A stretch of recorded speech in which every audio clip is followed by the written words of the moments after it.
Welcome to Pegasus Auto Racing Supplies. I'm Zach Moore on Techline, and today we're going to talk about the Garmin Catalyst. We already teased about this in a little short video, but today we're going to do a deep dive on it. As deep as I can do in a relatively short thing. Fortunately for me and all of you, this is something that I pitch pretty regularly. This is actually a unit that we keep on the showroom right at my desk, as well as it's actually a unit that has all of my personal data on. This is something that the company allowed me to use personally so that I can get data and help this pitch essentially. So this is a pretty regular pitch for me, which is kind of cool. So the Garmin is, in the world of driver coaching, is probably the cheapest and the easiest device on the market today that is specifically aimed at driver coaching, more specifically driver development, not so much raw data logging or raw data. This is driver development. And when I say cheapest, I mean this is as close as you're going to get to paying for a driver coach. And that's really what I'm trying to reference here. The thing is, a driver coach is going to do all sorts of little stuff that this does. On top of that, a driver coach is going to ask you to have data so that they can see you. This has data kind of built in, not entirely, but kind of. And it does come as a complete kit. Typically, right now, the pricing on these is about $1,000.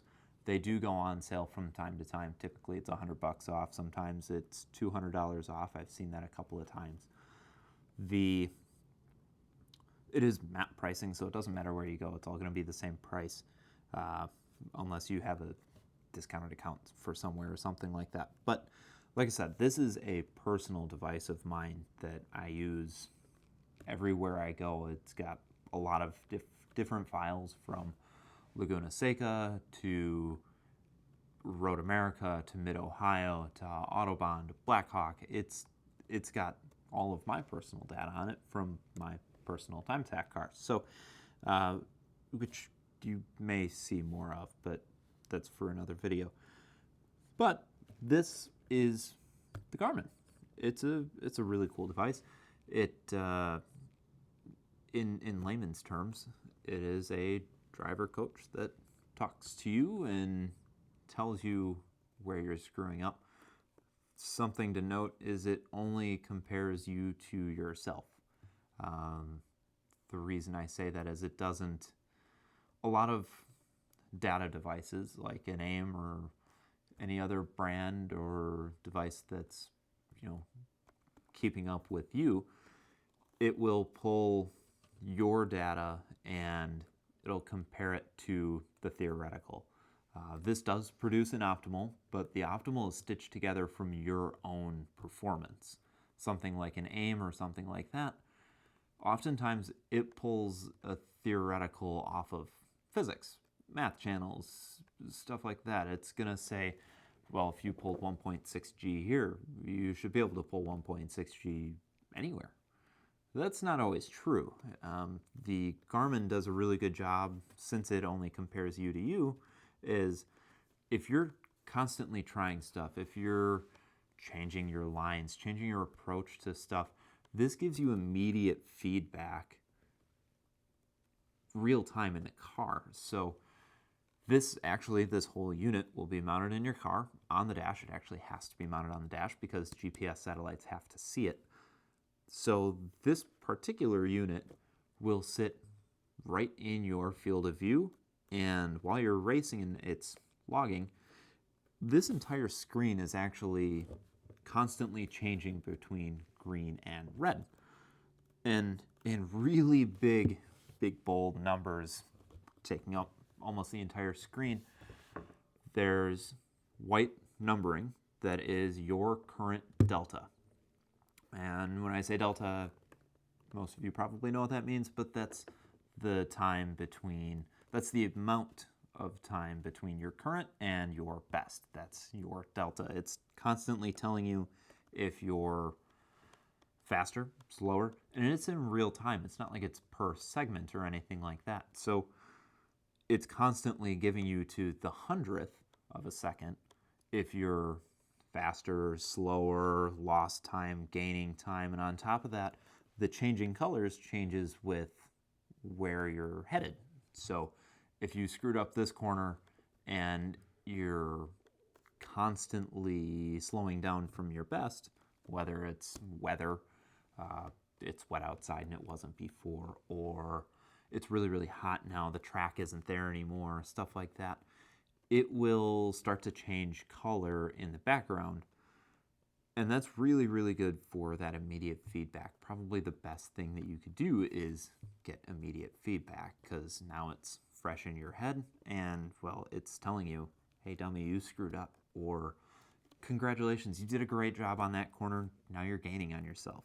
And on top of that, you can also compare with your friends on their app and do all sorts of other stuff like that.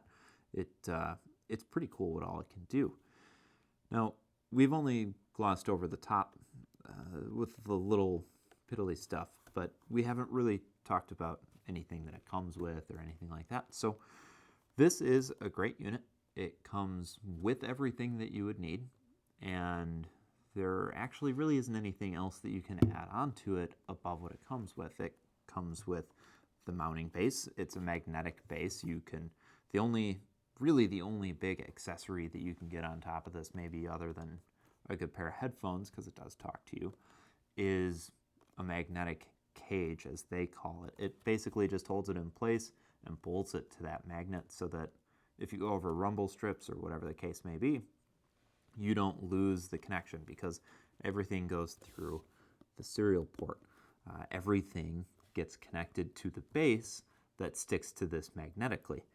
So if you go over rumble strips and this loses connection, which has happened to me, it's happened to probably anyone who's aggressive enough to be hitting rumble strips like the rumble strips at Road America regularly, it will lose connection, more than likely. And when it does, it still maintains sound, but it loses video.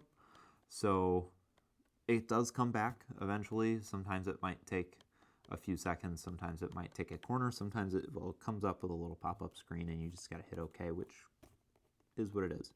I actually have helmet cam of me frantically hitting OK, which is difficult with gloves on. But the really cool thing about what this can do is that immediate feedback that I keep bringing up. Not only does it do that on track, but it also does it as soon as you come off. You don't hook this up to a laptop. You don't try and pull out the data. You don't have to have a crew chief. You don't really need any of that. Everything is here.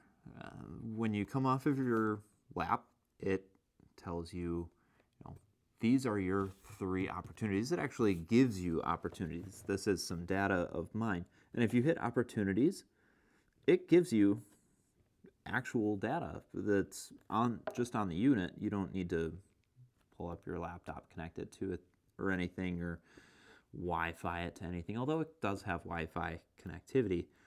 But it gives you your 3 opportunities, and it figures out, hey, these are your 3 missed opportunities, your 3 biggest, lowest hanging fruit.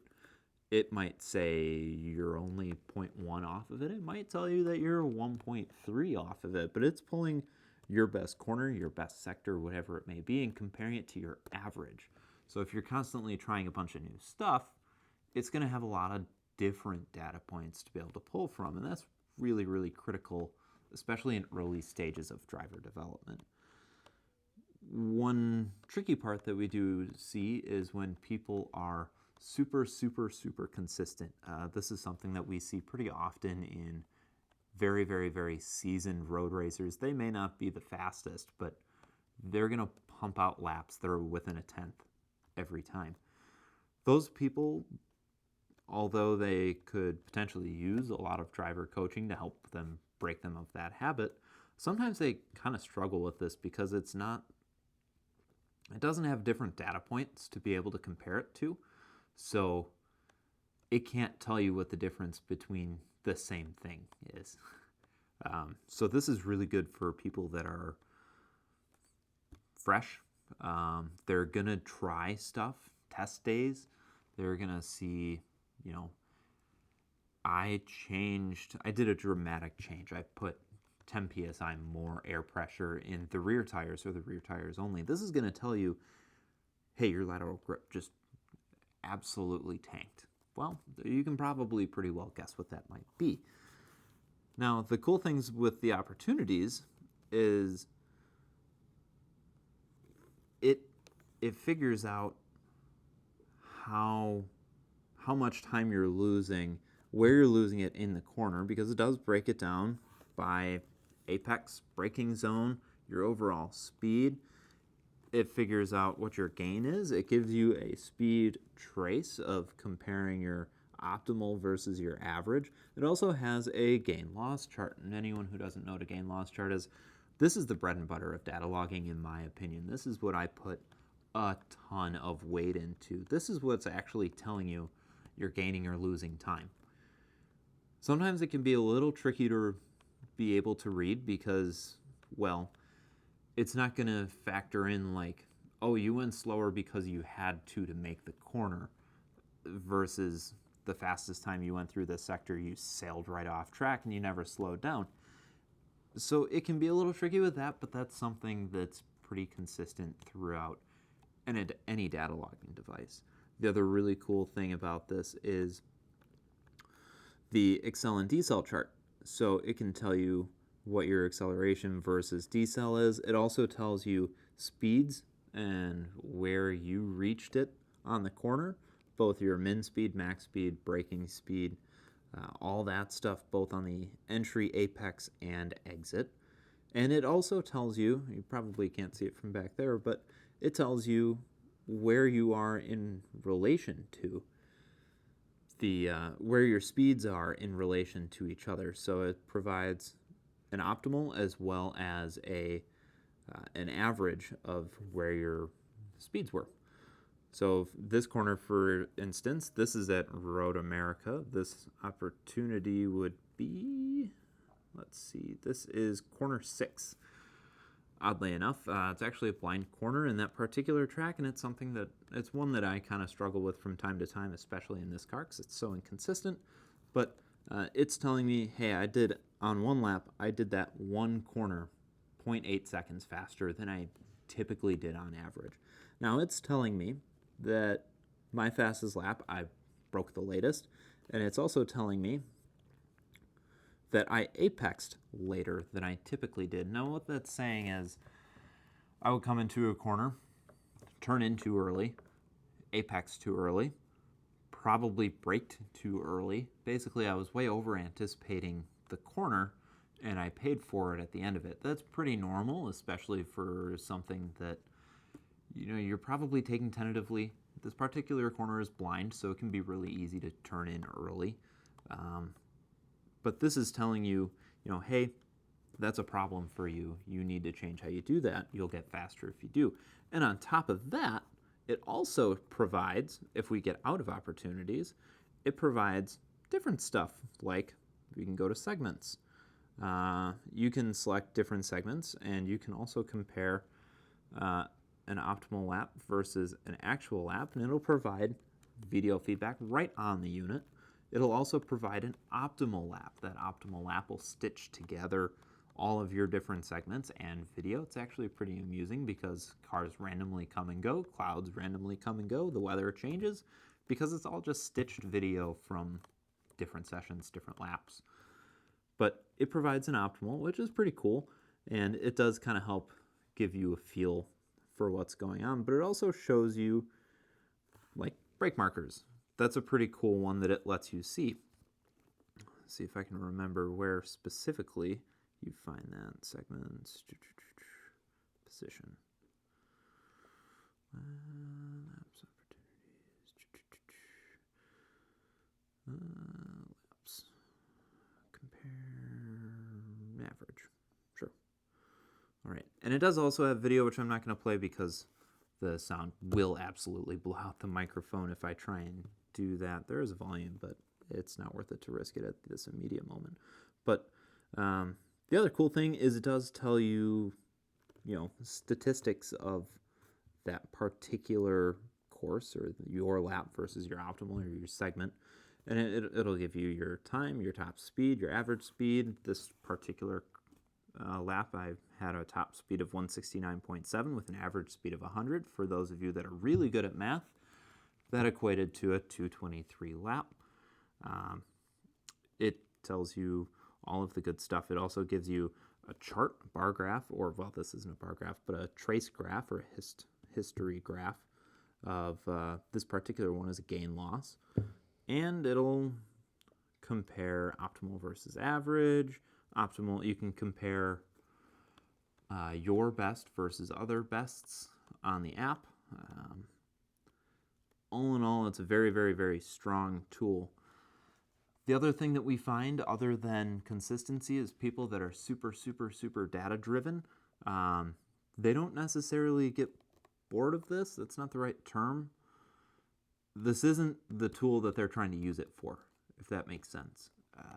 So for people that are super data driven, they really want to see throttle position versus corner position versus time versus everything else. This doesn't connect to a vehicle specifically to get data. So this only pulls GPS stuff. It doesn't actually connect to the car at all. So if you really want to see vehicle specifics or vehicle data while connected to it, this particular unit won't do that. I'm hoping that Garmin has listened to everyone's prayers and they're going to have that in the future, but currently they don't have that connectivity. Hopefully they will. We'll see. The other cool thing is, like I said, this does come with everything that comes with the remote camera, the base itself, 2 different mounting options, a suction cup or a permanent mount, different little connections to either extend it or bend it however you need to. All the cabling. This really is a one-stop shop for driver development data logging. It's something that not all the brands can say. Garmin does a really, really good job in driver development, in developing a unit that handles driver development. So hopefully that wasn't too much rambling for all of you, and most of you stuck through. This is a unit that I've been really, really happy with, and I am excited to see what else they come up with.